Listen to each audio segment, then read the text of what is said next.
The Indian Navy has always been the biggest and most sought after force in the Indian Ocean region, but they've really risen up the ranks of respectability and reliability against one of the most dangerous places in the Indian Ocean region, that is the Persian Gulf and the coast of Somalia. Well, the Indian Navy has just carried out its second big rescue mission in just the last 48 hours by rescuing a pirated fishing vessel off the coast of Somalia. Navy warship INS Sumitra carried out this dangerous anti-piracy operation and rescued a vessel carrying 19 Pakistani nationals that was hijacked by 11 heavily armed pirates off the east coast of Somalia.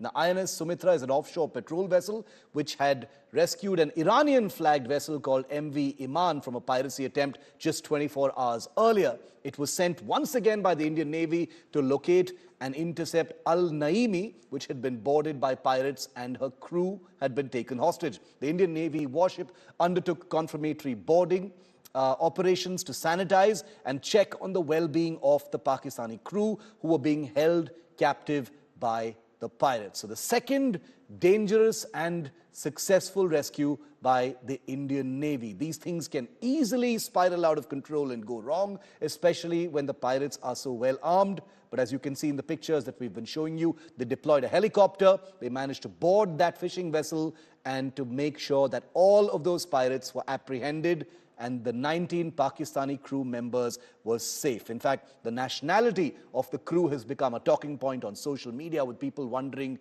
why the Indian Navy has rescued Pakistanis. And I'm here to make it very clear that nationality does not matter in such rescue missions. That is something that does not figure at all in the consideration. The Indian Navy is a police force out in international waters, and when called upon to rescue, it does that. Joining us to throw some light on this is Captain D.K. Sharma. He's our favorite voice on maritime affairs. He's also the well-known former spokesperson of the Indian Navy. Captain, very good afternoon to you. Thank you very much for being with India today. How difficult are such rescues? It involved a helicopter and boarding the ship with armed pirates on board, Captain. How difficult, how delicate, how risky? Well, it is a very tricky situation where you have the pirates on board these small fishing vessels, and they do carry very sophisticated small arms, which means Yeah. AK-47s and the likes.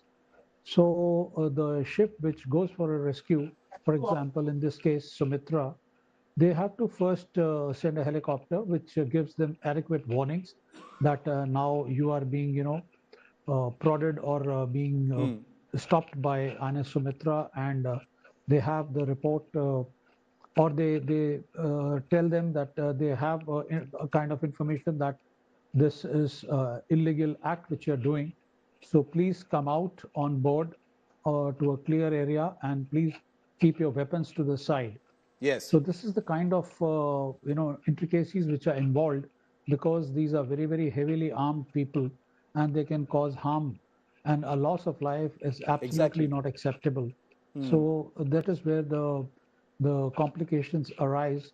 So the ships, normally the ship which is carrying out this duty of rescue, has to be very careful, and it has to be a very graduated kind of action which the ship takes, and make sure that there is no harm to the bona fide crew of the boat. Correct. And this is how it is progressed. That is why it takes a little bit of time, 3, 4, 5 hours.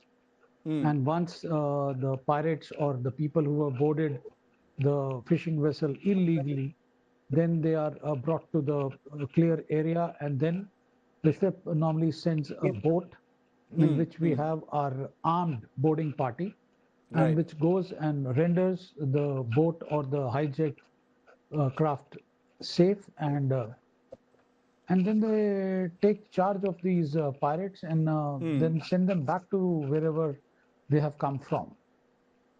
And I did say it myself, but I want you to clarify on this as well, Captain Sharma. The fact that the crew, are Pakistani makes no difference in a rescue like this, right? A rescue in international waters doesn't see nationality.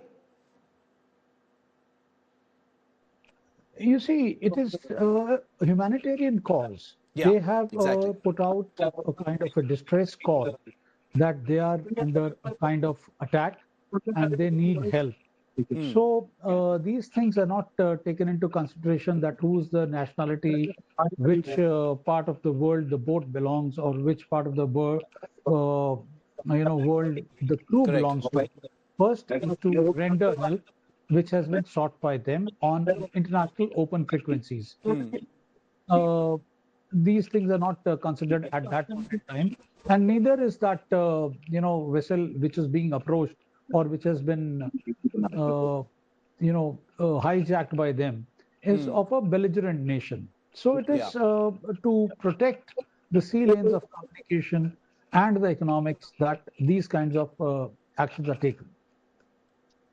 Thank you, Captain Sharma, for giving us and throwing some light on what is a very, very delicate rescue operation, the second in 2 days. And I'm sure the Indian Navy is going to have its hands full, because this is a season of piracy. It's a season of tension in the Indian Ocean region, especially in that area with drones being used by the Houthis to attack ships. So the Indian Navy is on action stations in the Persian Gulf and those waters. And we wish all of our sailors and all of those on board the very best, and to stay safe and happy hunting.